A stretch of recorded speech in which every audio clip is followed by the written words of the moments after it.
I discovered that my wife was having an affair with her secretary. I took all her dirty underwear to the office and threw them on her desk in front of everyone.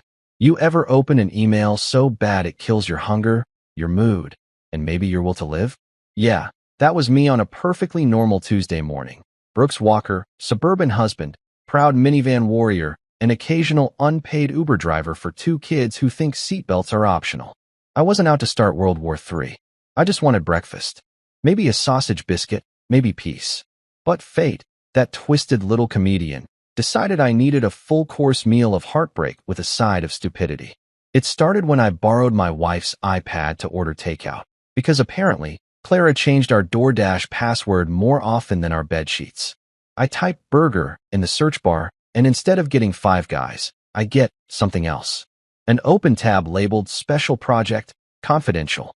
Now, I don't know about you, but after 15 years of marriage, confidential means one of 2 things: birthday surprise or betrayal. Spoiler alert, it wasn't balloons. The screen lit up with a thread of emails and texts between my lovely wife and her assistant, a 20-something gym rat named Jasper Lee. A man whose Instagram bio probably read entrepreneur, protein enthusiast, part-time idiot.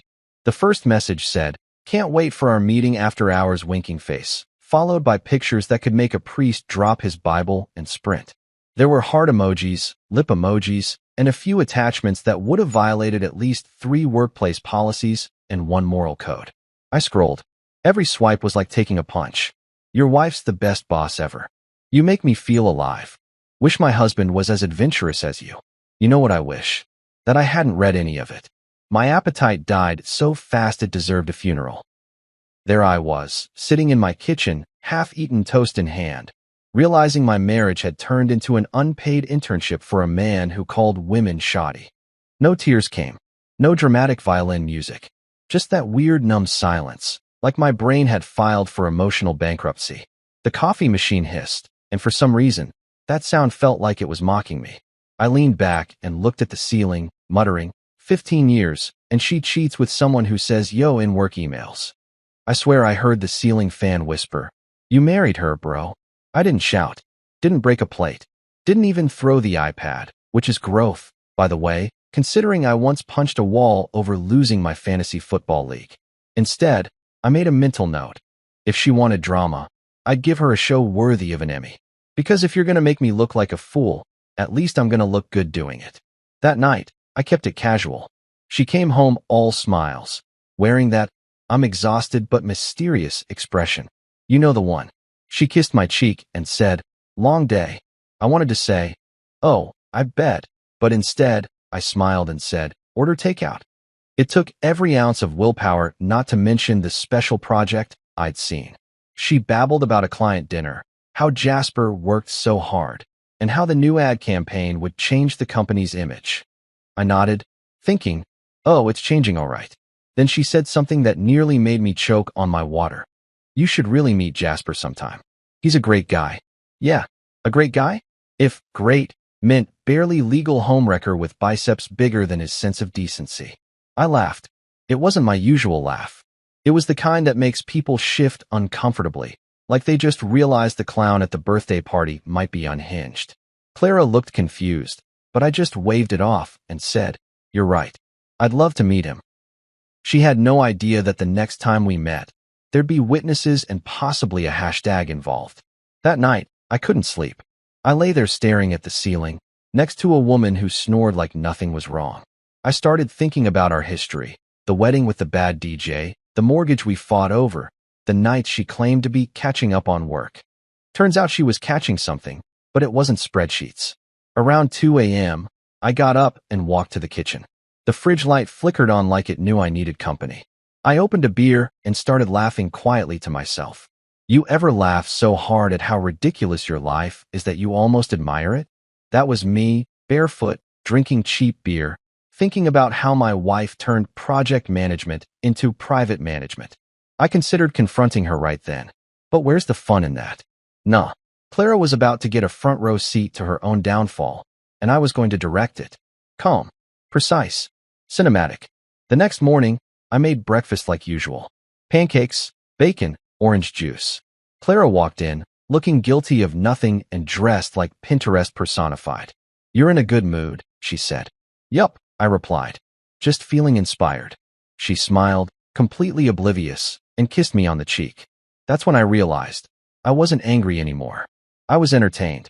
Betrayal had turned me into a screenwriter, and this was Act 1. I dropped the kids off at school, humming to myself like a man who'd found religion in revenge.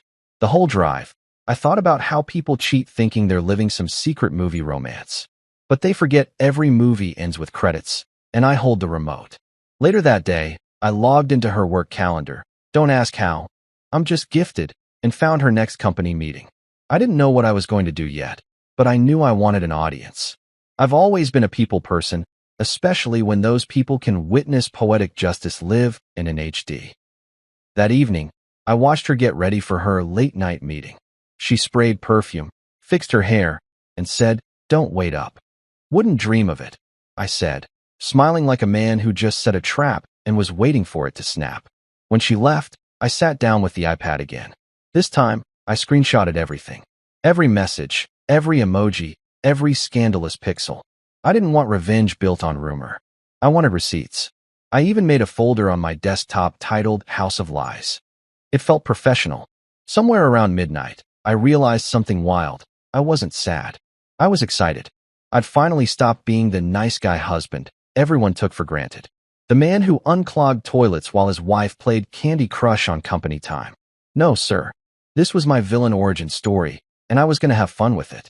I cleaned the kitchen, because revenge feels better in a spotless space, and then I poured another beer. To new beginnings, I said to nobody, raising the bottle like a toast to my own bad decisions. The funny thing? In that moment, I wasn't even sure if I wanted her back. What I wanted was balance. A little public embarrassment. A little humility. Maybe a trending hashtag. Because while she was out spreading sheets, I was about to air laundry. And believe me, when a betrayed husband stops crying and starts smiling, that's when the Raoul story begins. You know that moment when you're doing something so petty yet so therapeutic you start questioning whether you're healing or just evolving into your final villain form. Yeah, that was me, Brooks Walker, 43 years old, standing in my laundry room at midnight with a pile of dirty clothes that smelled like betrayal and bad decisions. See, after discovering my wife's extracurricular activities with her abs enthusiast assistant, I decided that revenge shouldn't be a single act. It should be a well-planned campaign. Think of me as the Martha Stewart of emotional warfare. My wife Clara thought she was having a normal Thursday night, working late at Bright Vista Media, which apparently now doubles as a dating app headquarters. Meanwhile, I went full CSI, Suburbia on her wardrobe. I wasn't just doing laundry, I was building evidence. Every piece of clothing told a story, and buddy, these garments had more drama than daytime television. First came the yoga pants. Oh, the yoga pants. Black, stretchy, and so worn they looked like they'd done more lunges than a personal trainer on commission. I held them up by the waistband and muttered, "You've seen things, haven't you?" They didn't answer, but the faint whiff of Jasper's cologne did. Next came the underwear. Not the regular, everyday ones with little bows and practicality. No, these were the lacy, mood lighting required kind. I didn't even know she owned half of them. I'm pretty sure some of those sets were new purchases, like recent affair budget kind of new. One still had the tag. The audacity. Then there was the mysterious white top that smelled like gym deodorant and a brand of cologne I'd never owned. I sniffed it once, gagged, and said out loud, "Well, that's not Tide." My dog, Cooper, tilted his head like he too was offended by the level of disrespect. It was around then that the crazy idea hit me. It started innocent enough. I thought, you know what would be funny? Washing all this and folding it neatly with labels like evidence say. But then I looked at the mountain of deceit on the floor, and something inside me snapped, in a productive way. Why settle for symbolic when you could go theatrical? That's when the plan was born. Take every piece of Clara's dirty laundry, literal and emotional, and bring it right to her workplace. Nothing says good morning, corporate, like a husband dragging a 50-pound bag of betrayal into your 10 a.m. meeting. Some men write angry letters. I do performance art. I could almost hear the narrator in a true crime documentary saying, "It was at this moment Brooks decided to stop being a victim and start being a headline." I poured myself another cup of coffee, the kind that tastes like ambition and bad ideas, and started sorting. Reds with reds, delicates in their own pile, and anything that looked like it had seen Jasper went straight into the public humiliation category. You ever fold clothes with righteous fury? It's cleansing. Therapeutic, even. Every shirt I folded was another memory I erased, another piece of her facade dismantled. I even ironed a few, because if you're going to expose someone, do it wrinkle-free. Around 1 a.m., I started narrating my own documentary. Here we see the suburban husband in his natural habitat, plotting the downfall of a cheating spouse while handling 40% polyester. I laughed so hard I scared myself. The neighbors probably thought I was losing it. Maybe I was, but I was losing it in style. Halfway through, I found a hoodie that wasn't mine, one of those tight gym hoodies that says, "I lift and I want you to know." The initials JL were stitched on the tag. Jasper Lee. My vision went red for a second, but then I smiled. "Perfect," I said, holding it up like a trophy. "You're coming with me, champ." I tossed it into the bag, already imagining the priceless look on his face when he saw it again, this time surrounded by Clara's unmentionables in front of her entire team. Oh, this wasn't just revenge. This was art with a moral. I started imagining the office scene in detail. The shocked interns, the gasping coworkers, the sound of Clara's PR career flatlining. I wanted witnesses. I wanted a crowd. If I was going to burn down 15 years of trust, I was at least going to roast some marshmallows over the flames. But here's the thing about revenge, it's exhausting. Around 2:30 a.m., I collapsed on the floor surrounded by detergent bottles and betrayal, wondering how I got here. One minute you're a loving husband reminding your kids to brush their teeth. The next you're knee-deep in your wife's Victoria's Secret collection plotting public humiliation like it's the Super Bowl. Cooper came over, sat next to me, and rested his head on my knee. "You still love her?" his eyes seemed to ask. "Love?" I said out loud. "Buddy, I'm way past love. I'm in the creative stage of grief." He licked my hand. Loyal, judgment-free, and smarter than half the people in that marriage. By 3 a.m., everything was folded, sorted, and packed neatly into one massive laundry bag, the kind you could fit a human body in. I tied it tight and labeled it with a sticky note that read, "Return to sender." I stood there, admiring my work like Michelangelo staring up at the Sistine Chapel. My magnum opus wasn't painted, it was bagged. I imagined Clara walking into her office tomorrow, sipping her overpriced latte, talking about quarterly goals, completely unaware her husband had just transformed into the Banksy of revenge. Then I heard the garage door creak. It was her. She was home.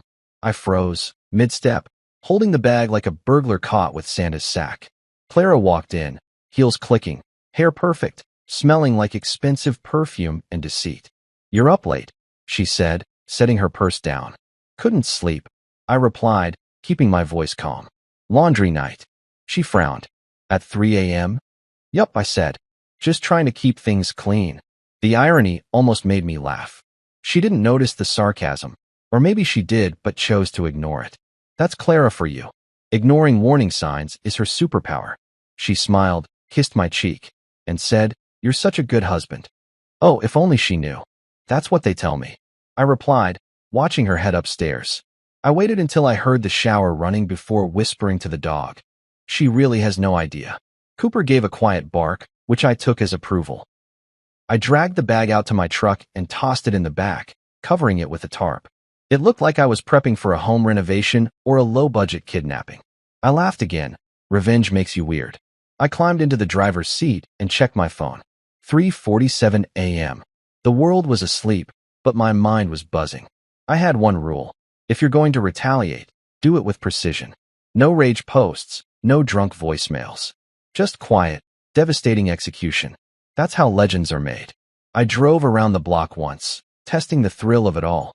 The hum of the engine, the soft glow of streetlights, the adrenaline, felt like I was in an Ocean's 11 montage, except instead of robbing a casino, I was robbing my wife's dignity. I parked back in the driveway, turned off the truck, and sat there for a while, imagining tomorrow's chaos. I could already see the office headlines. Bright Vista employees' marriage implodes during PowerPoint presentation. I might even trend under #domestic drama. When I finally went inside, Clara was asleep, curled up peacefully like she hadn't just detonated our marriage. I stared at her for a long time. Part of me wanted to wake her up and scream, "Why?" But another part, the smarter, pettier part, knew that silence was the weapon she'd never see coming. I lay down beside her and whispered, "Tomorrow's laundry day, honey. Hope you're ready." She stirred but didn't wake. Maybe somewhere deep down, she sensed the shift, that her days of control were numbered. Morning came too fast. Sunlight hit the blinds, birds were chirping, and I was wide awake, dressed in jeans and a dark hoodie, sipping coffee like a man with purpose. Clara kissed my cheek before leaving for work. "Big day today," she said. "Wish me luck." I smiled. "You're gonna need it." She laughed, thinking it was playful banter. I watched her drive off, then looked at the laundry bag in the garage, still sitting there like a ticking time bomb wrapped in cotton and polyester. "Showtime," I whispered.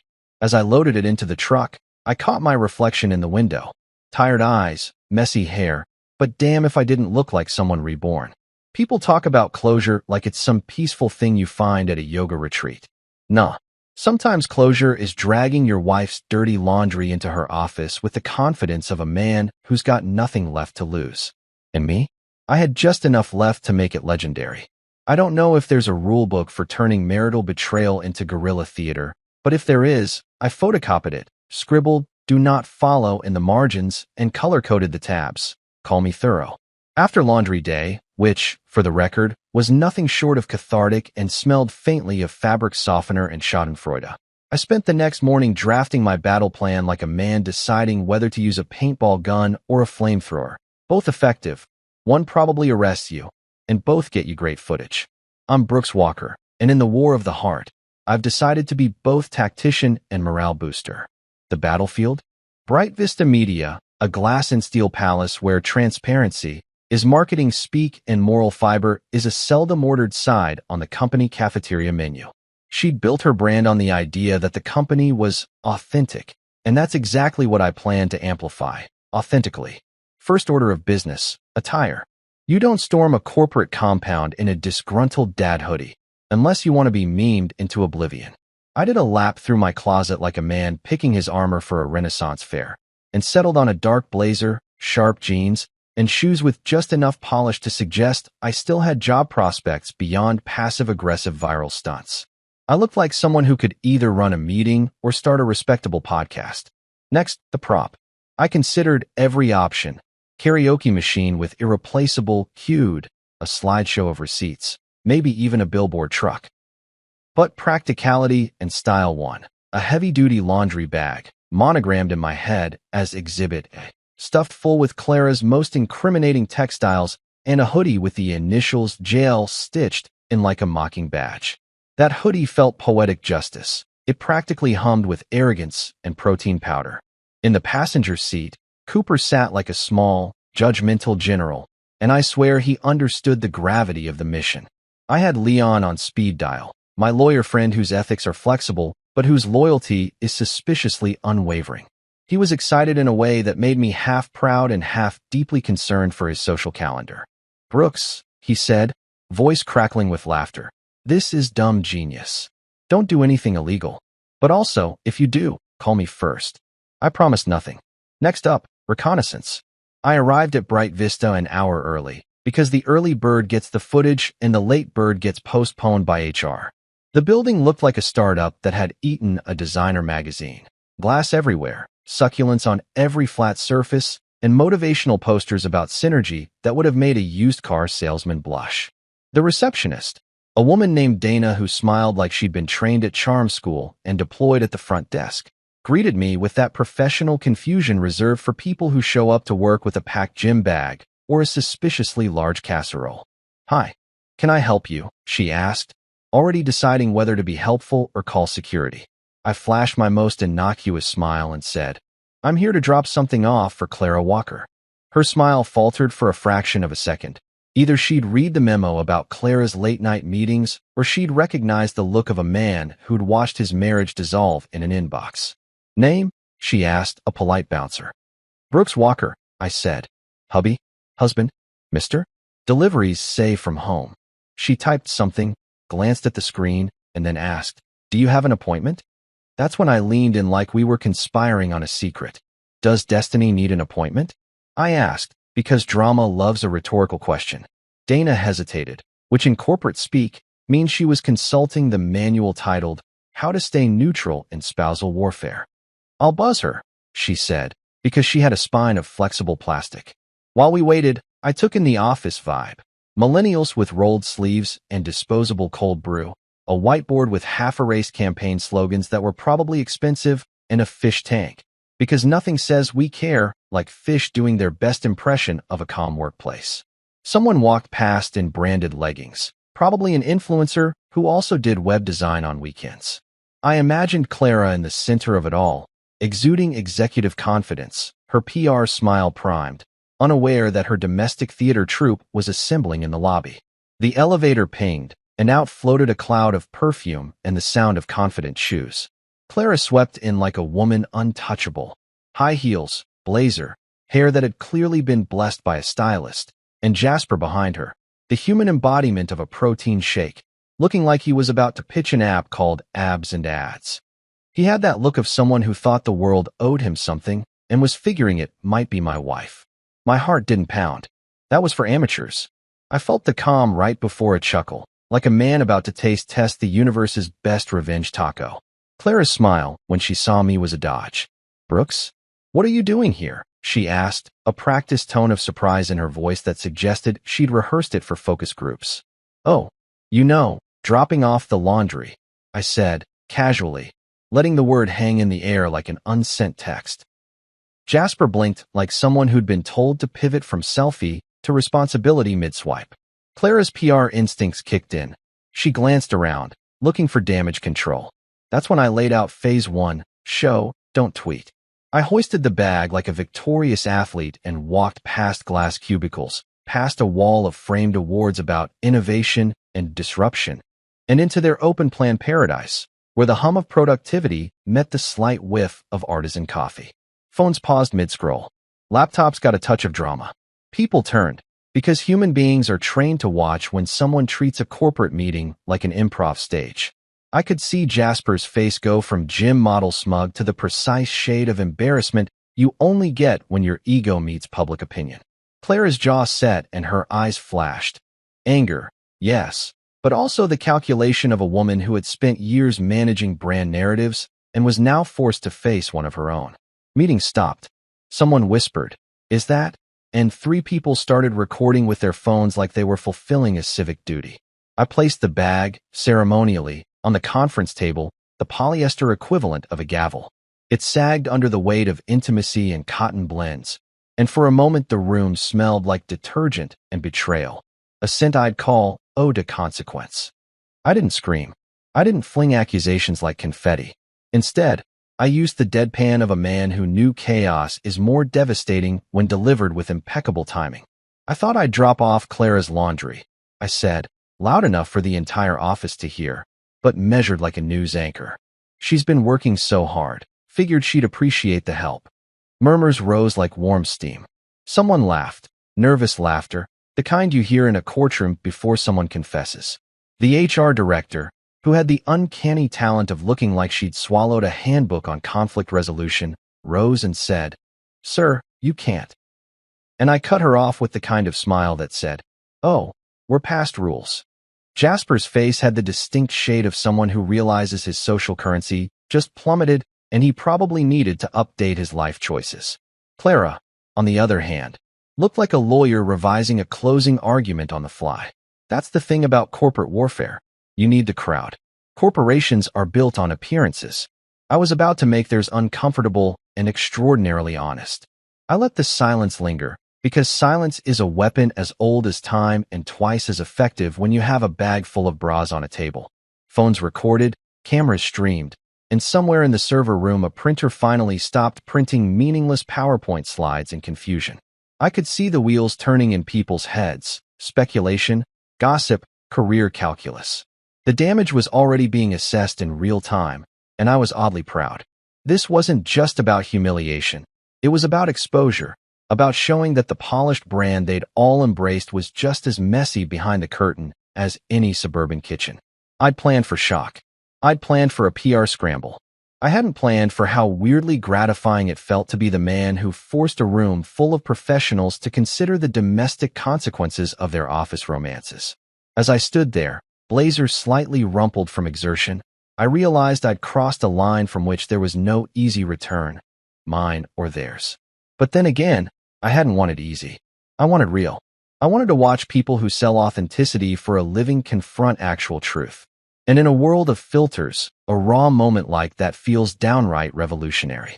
The receptionist later told me she'd never seen the Slack channel go that quiet. The interns later described it as intense, like Monday, but worse. Jasper later deleted his accounts and probably considered a relocation to a country with fewer social norms. Clara later called me every name in 3 languages and a few I didn't know. But right then, in that sunlit conference room, with the laundry bag splayed open like the last chapter of a guilty novel, I felt something I hadn't felt in a long time. Not victory, too petty a word, but clarity. I'd started this thing as a hurt guy with a full laundry bag and ended up an unwilling playwright staging the slow, very public unraveling of someone who had lied in plain text. Corporate warfare, it turns out, is messy, loud, and strangely civilized when you do it with style. And I was just getting started. There are moments in life when you can literally feel your dignity pack its bags and move to a different zip code. For some people, it's when they get dumped by text. For others, it's tripping on stage at graduation. For me, it was dragging a 50-pound bag of my wife's dirty laundry into the glass-walled conference room of Bright Vista Media, while half the office live-tweeted their confusion. The elevator ride up was cinematic. The soft music played some light jazz that felt offensive to my mission, so I hummed the Imperial March under my breath instead. Every floor that passed, I imagined the audience waiting. Clara, Jasper, and a bunch of co-workers about to learn that working closely meant something entirely different after hours.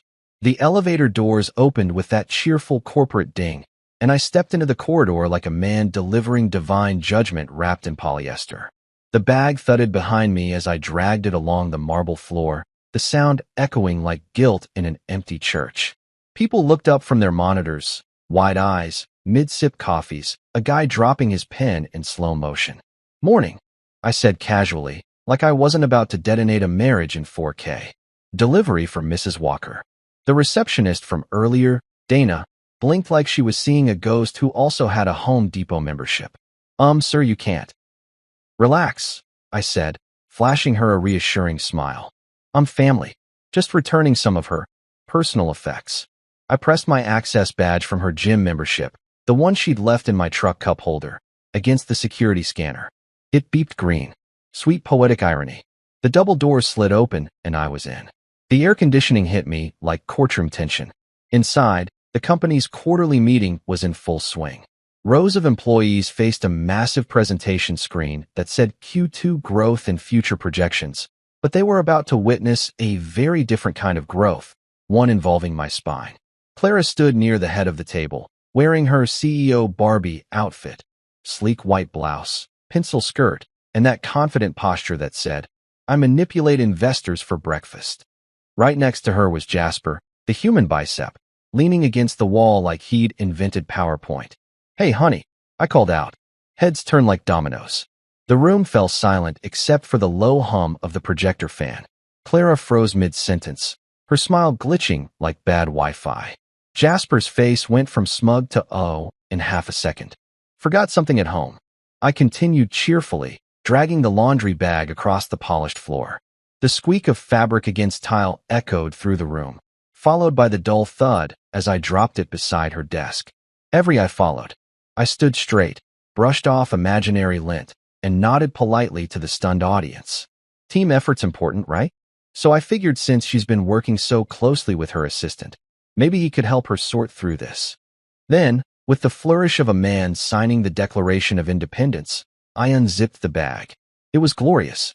A waterfall of yoga pants, lacy lingerie, and Jasper's gym hoodie cascaded across the conference table like the world's most scandalous fashion show. A collective gasp rippled through the room. Someone dropped a coffee mug. It shattered dramatically, like it was in on the bit. A few people choked back laughter. One intern mouthed, "Oh my God," while another discreetly hit record on her phone like she'd just stumbled upon free entertainment. Clara's face turned every shade of red known to Pantone. Jasper looked ready to teleport. I tilted my head, channeling pure calm chaos. Since you already know her sizes, I said to Jasper, I trust you'll make sure everything's folded properly. Silence. Real silence. The kind that hums in your bones.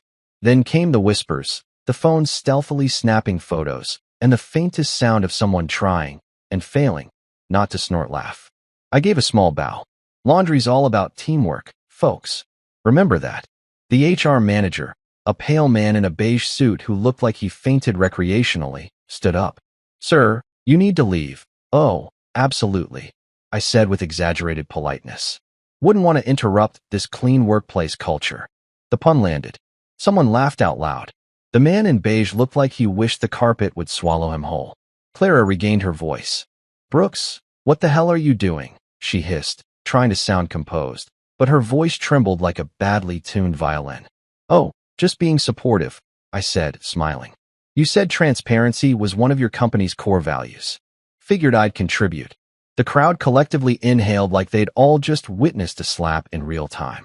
Jasper tried to speak, but all he managed was, this isn't. He's twisting. I interrupted. Buddy, you've been doing all the twisting.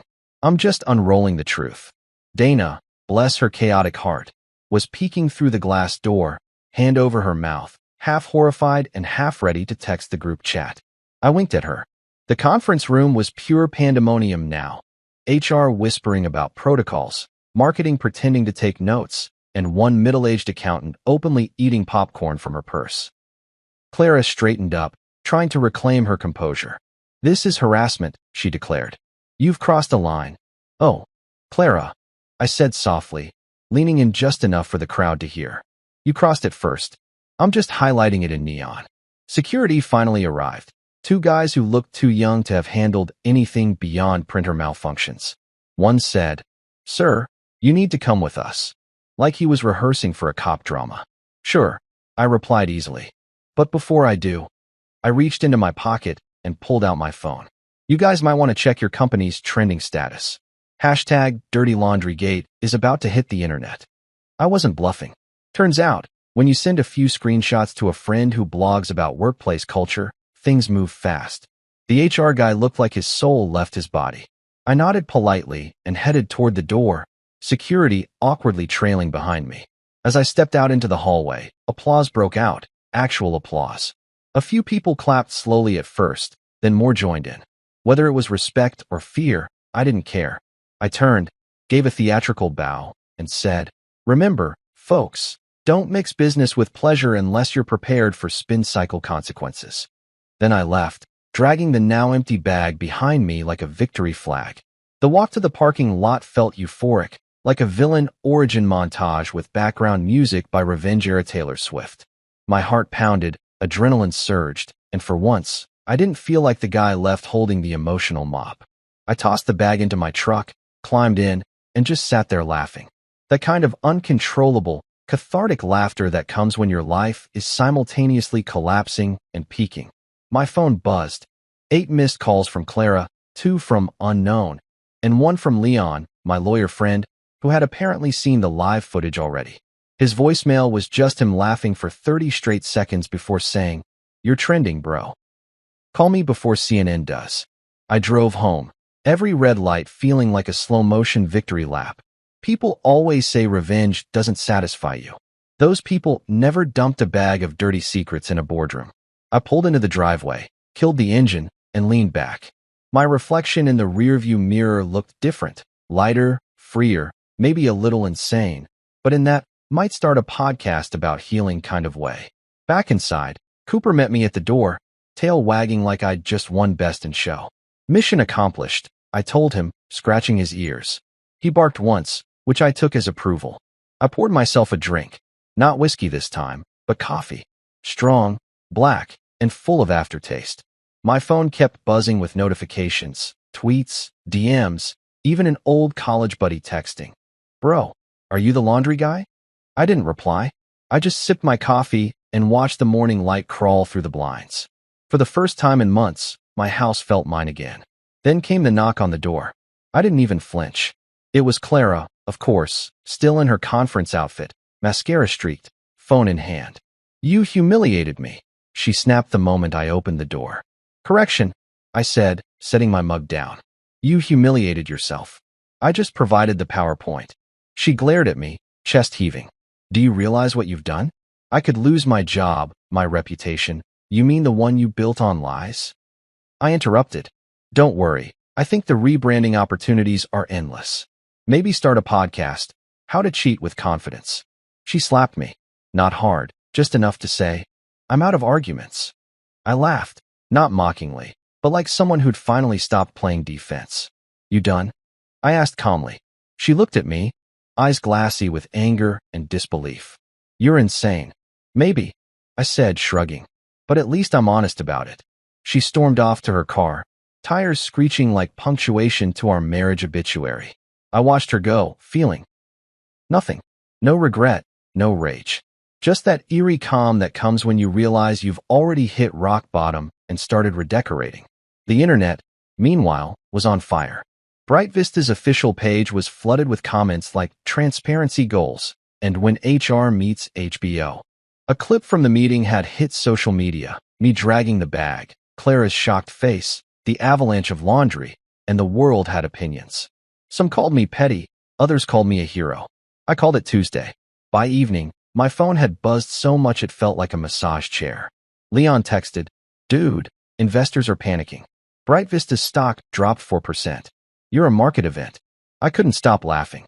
I'd always dreamed of impacting the economy, just didn't think it'd happen via lingerie and revenge. That night, as the world kept talking, I sat in the quiet of my living room, sipping a beer and scratching Cooper's ears. The dishwasher hummed, the clock ticked, and my life, messy, loud, broken, suddenly felt weirdly peaceful. Clara's empire might have been collapsing, but mine?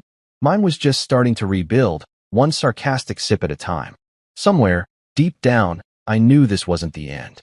Oh no, this was just intermission. Because if there's one thing I've learned, it's that when a man stops begging to be respected and starts acting like he already deserves it, the world has to adjust its volume. And I wasn't planning to go quiet anytime soon. There's a very particular kind of silence that hits after you go viral for the wrong reasons. It's the sound of your phone vibrating every 10 seconds while you stare at the ceiling wondering whether you're trending because people think you're a hero or because they think you need therapy. Spoiler, it's both. I woke up to my name plastered across social media like a new Netflix documentary title, Laundry Guy, the husband who snapped, folded, and conquered. My DMs were split evenly between divorce lawyers offering discounts and random strangers calling me king.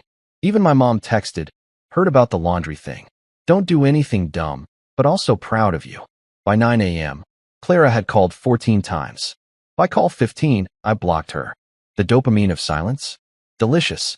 Instead, I rang my friend Leon Hart, the one man I knew who could turn a federal investigation into a punchline. Leon's a lawyer, technically. His moral compass spins like a roulette wheel, but somehow he always lands on make it legal, make it funny. He picked up mid-laughter. "Brooks, I swear to God, you've outdone yourself. I thought the time you tried to fake a golf injury to skip Christmas dinner was peak performance. But this is art. You broke the internet." "Am I getting sued?" I asked, because someone had to ask the grown-up question. "Not yet," he said. "But HR probably wants to hold hands with you and Clara over a table of non-disclosure agreements. I recommend you start every sentence with allegedly. It makes you sound sophisticated." I sighed. "Leon, I think I might have destroyed her career." "Destroyed?" he said, scoffing. "Buddy, you laundered it. And if you're worried about optics, don't. America loves a man who loses it with purpose." That line stuck with me. Loses it with purpose. It sounded like a campaign slogan for midlife crises. Sure enough, 2 hours later, my phone lit up with an unknown number. HR from Bright Vista Media. Her voice had that mix of politeness and panic that only corporate professionals can pull off. "Mr. Walker," she began, "this is Sandra from Human Resources. We'd like to schedule a conversation regarding yesterday's incident." "Incident?" I said, feigning innocence. "You mean the one where I accidentally improved company morale?" She didn't laugh. It's important we address the matter professionally. Sure, I said. But just to clarify, are we talking about me or my wife's professional relationship with her assistant? Dead silence. I swear I could hear her soul buffering. I'll send you a calendar invite, she finally said. Looking forward to it, I replied. Should I bring detergent? Or are we done cleaning things up? Click. She hung up. Corporate humor, tragically underrated. After that, I decided to do what any responsible adult would do in a scandal. Get brunch. I hit up a diner downtown, the kind where waitresses call you hun, and coffee refills flow like forgiveness. I scrolled through the comments section under a trending clip of me dragging that laundry bag across the Bright Vista conference room. The top comment, bro didn't air her laundry, he held a TED Talk. The second, justice smells like Downey. I laughed so hard the waitress asked if I was okay. Better than I've been in years, I said. By the time I got home, Clara's lawyer had emailed me a cease and desist letter written with enough passive-aggressive energy to power a small city. It started with, Dear Mr. Walker, your recent actions have caused emotional distress and reputational harm, and ended with a request for me to publicly retract defamatory insinuations. I forwarded it to Leon with the subject line, fan mail. He called within minutes, wheezing from laughter. Brooks, you're living in a sitcom. Don't sign anything yet. Give it 24 hours. She's spiraling, and Bright Vista's board is having an aneurysm trying to decide whether to fire her or promote her for authenticity. I blinked. Promote her? You'd be amazed what crisis management experience does for a resume these days, Leon said. Meanwhile, your stock as the wronged husband is through the roof. I'd strike while the iron's hot. Write a memoir, do a podcast, call it Press Cycle, How I Wash the Truth. Leon. Okay, he said, but at least make a statement. Something classy. Like, no comment, but my laundry's clean. It was evil. It was perfect. I posted exactly that on X, formerly Twitter, with a picture of my coffee mug next to folded towels. Within an hour, 50,000 likes. A journalist even emailed me asking if I'd comment for an article titled Revenge, Romance, and Rebranding, When Husbands Go Viral. I politely declined because, frankly, my popcorn wasn't ready. Meanwhile, the fallout at Bright Vista was biblical. According to LinkedIn gossip, yes, that's a thing. Jasper had been placed on leave, Clara's department was under review, and HR had commenced an internal investigation. Translation, everyone was freaking out. The company's stock dropped 3% overnight, which made Leon text me. Congratulations, you're officially an economic factor. I should have felt bad, maybe, but honestly, I felt liberated. For years, I'd been the invisible man in my own marriage, chauffeur, handyman, emotional Wi-Fi provider. And now, I was laundry guy, internet legend, domestic avenger, patron saint of cheated on spouses everywhere. People were sending me virtual beers. A merch store had already popped up selling t-shirts that said, Fold, don't flinch.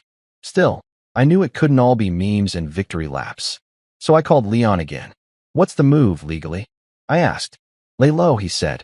But also, maybe change the locks. I already did. Good. And freeze the joint accounts. Done. Nice. Then feed her fancy skincare products to your dog. Already handled that too. There was a pause. Brooks, he said solemnly, I have never been prouder. The next morning, I woke up to find a news van parked outside my house. Local station. I peeked through the blinds like a man in witness protection. The reporter was doing a live segment titled Laundry Day Scandal Rocks Bright Vista Media. My neighbor, Carol, was in the background watering her plants, trying to look disinterested while obviously eavesdropping. I texted Leon, now what? He replied, smile. You're already trending. Might as well look good doing it. So I threw on a robe, grabbed my coffee, and walked outside like I'd just won the lottery. The reporter turned, startled, and said, Mr. Walker, care to comment? I took a sip of coffee, stared straight into the camera, and said, I just hope everyone learns to separate their colors and tell the truth. Then I winked and walked back inside. Twitter exploded again. That's the kind of peace that only comes when you've set something on fire and watched it burn clean. Not destruction, clarity. For 15 years, I'd been folding her laundry, fixing her mistakes, smoothing her chaos. Now, for the first time, the mess was hers alone to handle. As the credits rolled on the day, I texted Leon one final thing. You think revenge makes you feel better. Turns out, it just makes you feel real. He replied instantly. And sometimes, real is better than married. He wasn't wrong. There are bad days. And then there's the day you find out your marriage, your reputation, and your household group chat have all made it to trending news under a hashtag. Hashtag Dirty Laundry Gate had officially become the internet's new favorite soap opera. The memes were relentless. Someone photoshopped me onto a Tide commercial with the caption, Brooks Walker, removing stains since 2025. Another one had Clara's face over a detergent bottle that said new formula, now with extra lies. I should have been embarrassed, but instead, I was sipping my morning coffee like a man whose Karma subscription finally paid off. The internet was having the time of its life, but Bright Vista Media? Not so much. Their official page turned into a battlefield overnight. PR statements were flying, employees were taking breaks for mental health, and Jasper had deleted everything. Instagram, LinkedIn, probably his dignity too. According to the Gossip Mill and Leon, my ever-reliable lawyer/gossip correspondent, Bright Vista investors had demanded a comprehensive ethics review. Translation, they were scrubbing the company cleaner than my wife's conscience was ever going to be. I was halfway through my second cup of coffee when my doorbell rang. Through the peepholes stood Clara, mascara smudged, hair in disarray, and eyes redder than a stoplight after a tequila binge. She looked like Karma had just mugged her in the parking lot. I opened the door slowly, mostly because I wanted to savor this moment. You look great, I said deadpan. Corporate chic with a hint of chaos. She pushed past me, waving her phone. You humiliated me, Brooks, she shouted, voice shaking. You humiliated us. Correction, I said, leaning against the counter. You humiliated yourself. I just provided the PowerPoint. Her jaw dropped. Do you think this is funny? I think it's tragic, I said, taking a sip of coffee. Tragic that you thought you could cheat on me with a guy who probably says leg day during sex. That one hit. She flinched. You've destroyed my career. Clara, I said calmly. You destroyed your own career the moment you started treating the office like an after-hours motel. I just gave your investors the honesty your PR campaigns promised. She started crying.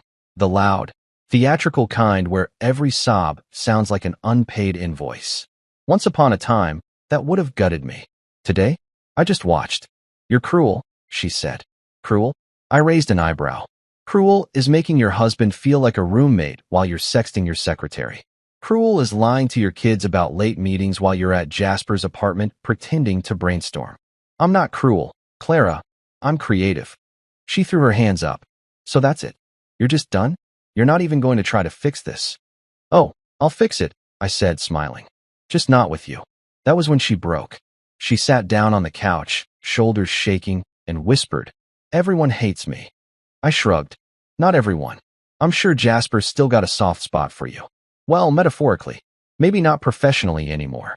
That earned me a glare that could have melted steel. She stood up, wiped her eyes, and pointed at me. You think you've won, don't you? You think people are laughing with you? They're laughing at you, Brooks. You're a joke. I set my coffee down and walked closer, stopping just a few feet away. Maybe. But at least I'm a joke with good timing. She stormed out, slamming the door so hard the frame shook. I let out a deep breath, looked at Cooper, and said, You think I went too far? He tilted his head like he was debating it. Yeah, I sighed. Me too. But damn if it didn't feel good. By noon, my phone was a circus. Bright Vista's HR director left me a voicemail that sounded like a hostage reading a script. Mr. Walker, we'd like to discuss a resolution to this situation. Translation, please stop making us trend. I deleted it. Then Leon called, laughing so hard I could barely understand him. Brooks, buddy, you are officially a folk hero. Do you realize people are using your face on stickers? Stickers? Yeah, man. Etsy shops are cashing in. There's one that says, Fold the drama, and another with you holding a laundry bag like Thor's hammer. You're a phenomenon. I didn't sign up to be a meme, Leon. Too late, he said between laughs. You're public domain now. Later that day, I took Cooper for a walk. People recognized me. Not from PDA meetings or the neighborhood BBQs. No, from the internet. One woman driving by slowed down, rolled down her window, and yelled, We stand a petty king, before speeding off. Another guy at the park fist bumped me and said, Legend. I didn't even know his name. I was officially that guy, poster boy for marital revenge with a side of sarcasm. But here's the thing. Fame, even the ridiculous kind, gets heavy fast. By the third day, the reporters stopped camping outside, the hashtags started fading, and the comments turned philosophical. Did he go too far? Was it justified? What about the children? I read them all. And somewhere between the memes and the moral debates, I realized something. No matter how much you win, it doesn't erase the ache. Betrayal leaves residue, like that one coffee mug that never gets quite clean no matter how many times you scrub it. I sat alone that night, nursing a beer and scrolling through old photos of Clara and the kids. 15 years of life. Vacations, birthdays, stupid Halloween costumes. I wasn't angry anymore, just tired. That's the part people never show you in movies. The quiet after revenge. The silence where the adrenaline fades and you're left wondering what comes next. Then, as if the universe had impeccable comedic timing, Clara called again. I answered this time, just to see what she'd say. Her voice was smaller, softer. They suspended me, she said. Bright Vista. Yes, she sniffed. They're conducting a review. The board says I violated ethical standards. Jasper's gone. HR's documenting everything. My lawyer says I might lose my shares. I didn't say anything. I just listened. I don't have anyone else to talk to, she said quietly. Everyone's turned against me. I sighed. You should have thought about that before you turned against me. Silence. Then, in a voice barely above a whisper, I made a mistake. Yeah, I said. You did. For a moment, I almost felt bad. Almost. But then I remembered those texts. Those heart emojis. The smugness in Jasper's tone. And suddenly, the pity evaporated. Good luck, Clara, I said, and hung up. I poured myself another beer, sat on the porch, and watched the sunset paint the sky gold and orange. Cooper rested at my feet, tail wagging lazily. My neighbor Carol walked by, pretending not to stare but clearly dying to ask about the scandal. Evening, Brooks, she said sweetly. Evening, I replied. You holding up okay? Better than my marriage, I said. She snorted, then blushed. Well, good for you. She never deserved you anyway. Thanks, I said, raising my bottle. To clean breaks and clean clothes. She laughed, waved, and walked on. I leaned back, smiling at the absurdity of it all. My life had turned into a meme. My wife was on corporate probation. And yet, for the first time in years, I felt lighter. Free even. Revenge hadn't fixed everything, but it had flipped the power dynamic. And once you taste that freedom, you don't go back. That night, Leon texted again. So what's next, laundry legend? I stared at the message for a while before replying. I don't know. Maybe something small. Quiet. Like peace. He replied instantly. Boring. You should open a laundromat. Call it Fresh Start. I chuckled, set my phone down, and took one last sip of beer. The world had finally stopped spinning so fast. I'd been the fool, the punchline, and now, weirdly enough, the hero of my own story. Maybe revenge wasn't supposed to heal you. It just cleared enough space for healing to start. And as I drifted off to sleep that night, I thought, maybe tomorrow, I'll actually start doing the laundry again. This time for me. By Monday morning, I was officially a celebrity in my neighborhood. Which, for the record, sounds cool until you realize it mostly means people you barely know pretend to take out their trash whenever you step outside just to get the latest update. Mrs. Patterson, my 80-year-old neighbor, had practically turned her porch into a CNN newsroom. Every time I walked past, she'd wave her phone and say, "They showed you on the morning segment again, Brooks. You looked so calm while destroying her. My daughter says you're iconic." Iconic. I guess that's one way to describe a man who weaponized laundry.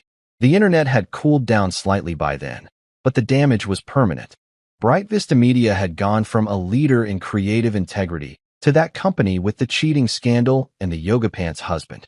They tried to spin it, of course, released a vague statement about internal restructuring and employee accountability. Translation, they were frantically trying to clean a stain with hand sanitizer. I should have been done by now, coasting on my viral fame, maybe signing a book deal titled Folded, Not Broken. But Clara wasn't finished. She showed up again. This time, not in tears, in armor. Hair perfectly straightened, tailored blazer, the kind of heels that announce, "I'm here to reclaim my dignity." Except this wasn't a rom-com. I didn't have a boom box or a change of heart waiting by the door. I was in gym shorts, eating cold pizza straight from the box. The symbolism wasn't lost on me.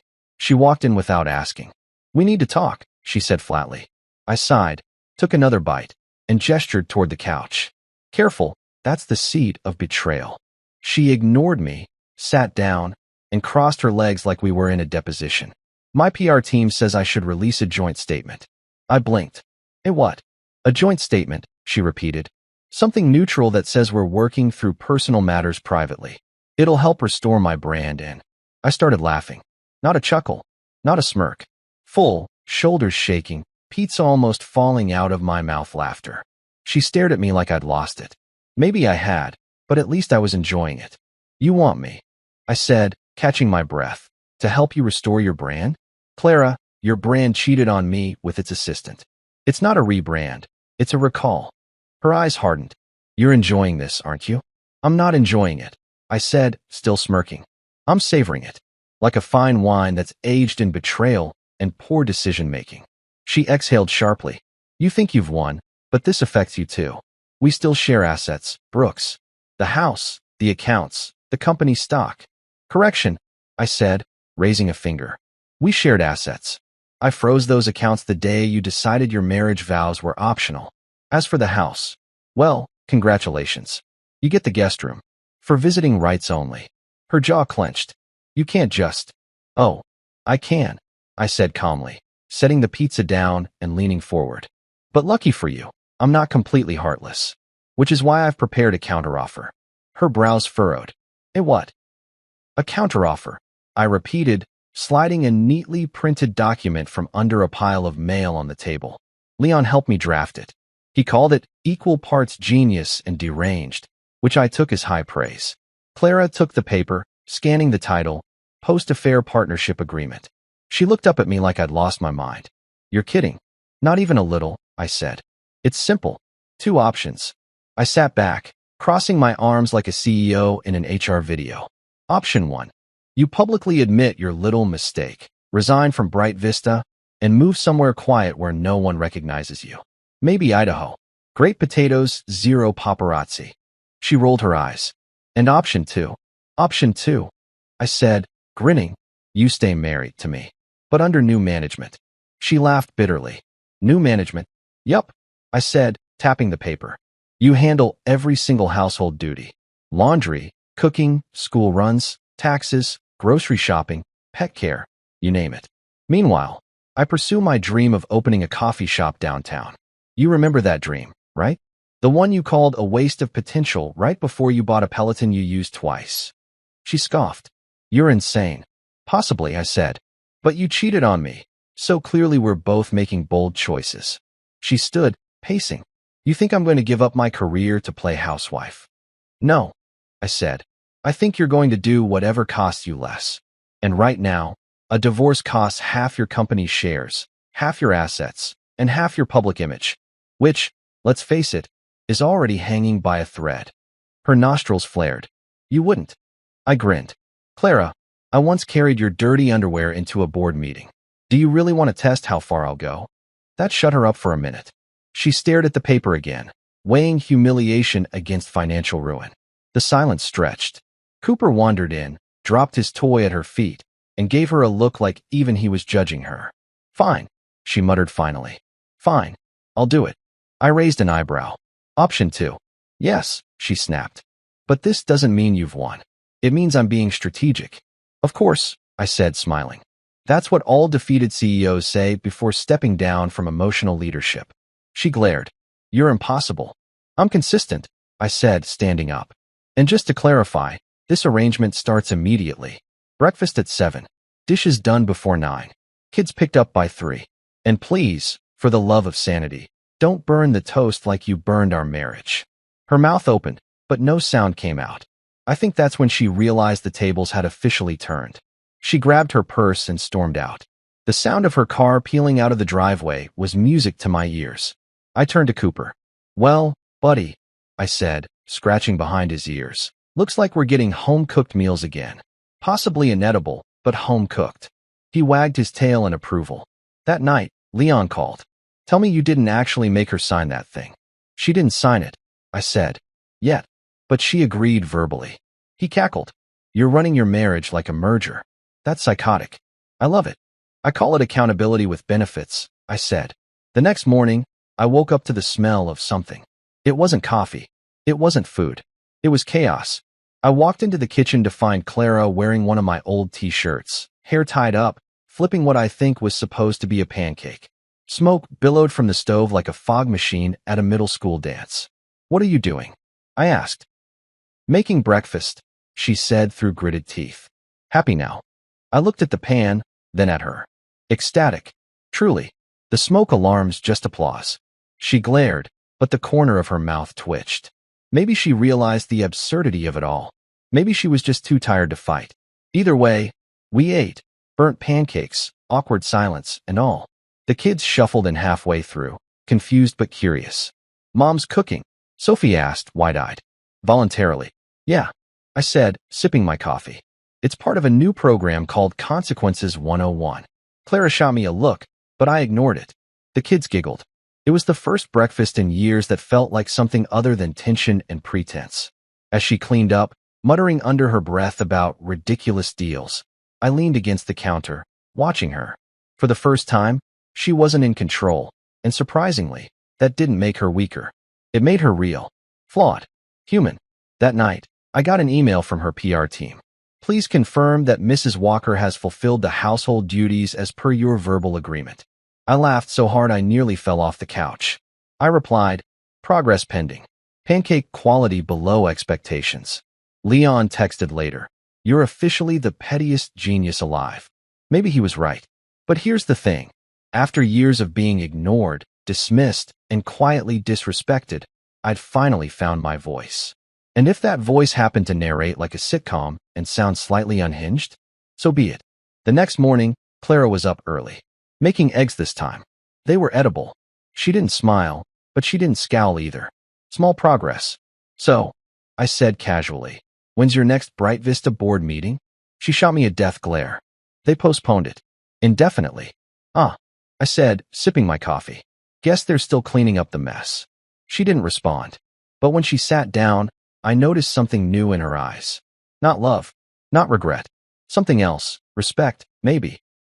Or the early stages of realizing that actions have consequences. Enjoy your coffee, she muttered. Oh, I am, I said with a grin. For the first time in years. And I meant it. They say karma comes for everyone, but nobody mentions it sometimes arrives wearing an apron and holding a burnt spatula. 3 weeks into our little post-affair partnership agreement, and Clara had gone from CEO powerhouse to suburban mom, doing school runs and laundry like she was being punished by divine irony.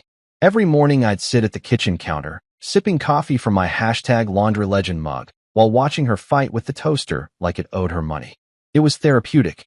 The same woman who used to give keynote speeches about efficiency couldn't even manage to make breakfast without setting off the smoke alarm. Eli's lunchbox. I'd ask casually. She'd freeze, mid-scramble, and mutter something about getting to it. Sophie, our 15-year-old, would whisper, Mom, you're gonna burn it again, and I'd choke back a laugh so hard it probably added 5 years to my life. Watching her juggle chaos she used to delegate was pure cinematic gold. The irony wasn't lost on her either. One morning, while she was folding laundry, she looked up and said, Do you enjoy watching me struggle? I smiled. Oh, tremendously. It's like a live-action redemption arc. To her credit, she didn't crumble. Clara was too proud for that. She threw herself into her new role with the same ruthless determination she once used to destroy small competitors. She started reading mommy blogs, making grocery lists, even downloading budget apps. The kids were confused but amused. Is Mom okay? Eli asked one night. She keeps saying organic and crying over detergent commercials. Yeah, I said.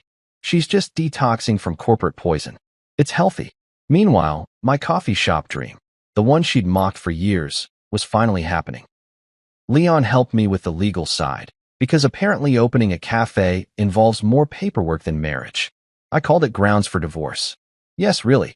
It started as a joke, but the name stuck. People loved the irony. The sign outside read, Serving closure daily, extra shot optional. I hired a few local baristas, added a corner bookshelf labeled Emotional Support Literature, and played nothing but chill jazz and breakup ballads. Within a month, business was booming. One morning, a woman ordered a latte and said, "Are you the Brooks Walker?" I nodded. She grinned. "You're my hero. I sent my ex a mug from your merch line." Yeah, there was merch now, mugs, shirts, even tote bags that said "Stay caffeinated, stay petty." Leon was right. America loves a man who loses it with purpose. And the best part? Bright Vista employees started showing up. Every time one walked in, I could tell by the look, a mix of curiosity, pity, and respect. They always tipped extra. One even whispered, "We still talk about the boardroom incident like it's folklore." Life was absurdly poetic. While Clara was scrubbing toilets, I was running a profitable business out of poetic revenge. One afternoon, I came home early to find her at the sink, sleeves rolled up, humming. Actually humming. "Wow," I said, leaning against the doorway. "Didn't think I'd live to see the day you find inner peace next to a bottle of bleach." She didn't look up. "Don't flatter yourself. I'm just doing what I said I would." I grinned. "You mean obeying the terms of your self-inflicted community service?" She rolled her eyes. "You're insufferable." "True," I said, "but at least I'm consistent." The truth was, and I'll never admit this out loud, part of me respected her resilience. She could have left, could have taken the legal nuke route, but instead she stayed and swallowed her pride. Maybe she thought she could earn redemption. Maybe she just didn't want to lose everything. Either way, she was learning humility the hard way, and watching it unfold was better than therapy. The kids began warming to her again. Sophie started letting her braid her hair in the mornings. Eli bragged to his friends that Mom's finally normal. Even Cooper, our dog, stopped growling when she entered the room. Progress. And me? I found myself less angry every day. Still sarcastic, sure, but not burning inside. One night, as we sat in the living room after dinner, her folding laundry, me reviewing cafe invoices, she broke the silence. "You really named your shop grounds for divorce?" "Yup." She chuckled. "That's actually clever." "I know," I said. "You should visit sometime. They've got a loyalty program. Every 10 coffees, you earn back 1 ounce of dignity." She laughed, genuinely. Not the fake, PR laugh she used in meetings. It was awkward but real, like a window finally cracking open after years of suffocating air. For a moment, the tension eased. I leaned back, watching her fold one of my shirts. The same woman who used to roll her eyes when I left one sock out of place. "You know," I said quietly, "you're not terrible at this." She smirked. "At folding your mess?" "At starting over," I said. She didn't reply, just kept folding, slower this time. I didn't push it. Sometimes silence says enough. As I got up to leave, she said softly, "I might take you up on that coffee shop visit." I turned, grinning. "You should. I'll even give you the employee discount, 0%. Revenge doesn't pay, but sarcasm's free." She rolled her eyes, but there was a faint smile there. A truce, maybe, or at least the beginning of one. And for the first time since the day I opened that cursed email, I realized something. Maybe karma wasn't here to punish her anymore. Maybe it was here to remind me that life, when flipped upside down, can still brew something worth tasting. You know that eerie calm after a hurricane, when you walk outside expecting chaos but instead find everything weirdly shiny and peaceful. That's what life felt like a year later. The internet had moved on to new scandals, politicians, influencers, billionaires pretending to be humble. Laundry Guy was now a piece of meme history, buried beneath the sands of algorithmic forgetfulness. My cafe, Grounds for Divorce, was thriving. The neighborhood moms came for gossip, the college kids came for Wi-Fi, and the recently dumped came for emotional CPR. We even had a drink called the Espresso, bitterness guaranteed, extra strong, no refills. Clara and I had stabilized. Civil, polite. We'd split the assets officially, drawn clean boundaries, and somehow figured out how to co-parent without wanting to reenact the Trojan War. The kids were good, business was booming, and for the first time in years, peace didn't feel like a punchline. Until Jasper Lee, the human protein shake himself, walked into my cafe looking like a man who'd been surviving on regret and gas station granola bars. I was wiping down the counter when the doorbell jingled, and there he was, hoodie, sunken eyes, the aura of a motivational poster gone wrong. "Brooks," he said quietly. "Long time." I stared at him for a full 10 seconds, trying to decide if I was hallucinating or just too caffeinated? Jasper, I said finally. You're either brave or lost. He gave a weak smile. Both. Then, God help me. He pulled out a folded piece of paper. I'm looking for work. I nearly choked. Work? Here? At my cafe? He nodded. I saw online you were hiring. I've been blacklisted since, well, you know. Oh, I know, I said, wiping the counter again just so I didn't throw the rag at him. You mean since you decided to have an affair with your boss/my wife in front of several NDAs worth of witnesses? He winced. I deserve that. You deserve a lot more than that, I muttered. He shuffled awkwardly. Look, I just need a chance to start over. I leaned on the counter, pretending to think. Part of me wanted to kick him out so hard he'd bounce into next week. But another, darker part, the petty part, started to grin. Sure, I said finally. You can work here. His eyes lit up. Really? Yeah. You any good with espresso machines? He nodded enthusiastically. Absolutely. I can. Perfect, I interrupted. You'll be cleaning them. The look on his face was pure poetry. Cleaning? Yup, I said cheerfully. Every nozzle, every pipe, every drip tray. Think of it as professional redemption. He hesitated, then nodded. Okay, I'll do it. Attaboy, I said, tossing him an apron. Welcome to Grounds for Divorce, where karma clocks in at 9 sharp. Watching Jasper scrub the espresso machine that day was the single most satisfying visual experience of my adult life. He worked quietly, shoulders hunched, avoiding eye contact with everyone. Customers whispered. One guy nudged his friend and said, Isn't that the dude from that scandal? I shrugged. Everyone deserves a second chance, I said innocently, then added, Some just have to earn it one filter basket at a time. By noon, Jasper was sweating like he'd just fought a caffeine demon. Every time I walked past, I'd say something motivational like, make sure you get under the steam wand, champ, or don't worry, character builds faster than foam. He didn't argue. He just nodded and kept cleaning. Around 3, Clara showed up. She'd been stopping by sometimes, quietly, to grab coffee and make small talk that didn't end in explosions. The moment she stepped inside, she froze. Her eyes landed on Jasper, hunched over the counter, scrubbing like a man trying to erase history. Is that, she started. Yup, I said, stirring my coffee. Why on earth would you? Because I'm a firm believer in recycling, I said with a straight face. She stared at me, then started laughing. Honest, shocked laughter that turned heads. Jasper, poor guy, looked up, met her eyes, and nearly dropped the cleaning rag. Hi, Clara, he muttered. She shook her head, still laughing. Oh my God, this is insane. Welcome to my world, I said. Population, poetic justice. She walked up to the counter. You really hired him? Of course. He needed a job, and I needed someone who knows how to clean up messes they caused. Her laughter softened into something else, something like respect. You're unbelievable. Thank you, I said. I try. She ordered her usual, black coffee, no sugar, and sat by the window. For a brief, surreal moment, all three of us occupied the same space. The betrayed, the betrayer, and the formerly betraying wife. It should have been awkward. It should have been explosive. But it was just weirdly calm. When Jasper finished his shift, he handed me the apron. Thanks, he said quietly, for letting me work here. Don't thank me, I said. Thank Karma. She's the one doing all the hiring these days. He nodded, then left, shoulders hunched like a man who finally understood what rock bottom really meant. Clara watched him go, then turned to me. You're something else, Brooks. Yeah, I said, sipping my coffee. Clean. She smiled faintly. You know, if this were a movie, that would have been the scene where everyone cries and hugs. Yeah, I said, but this is real life. We just serve coffee and consequences. She laughed again, softer this time. And for the first time in forever, I realized something. Revenge had finally stopped tasting bitter. It was just balanced, like a good brew. It's funny how life moves on when you stop forcing it to make sense.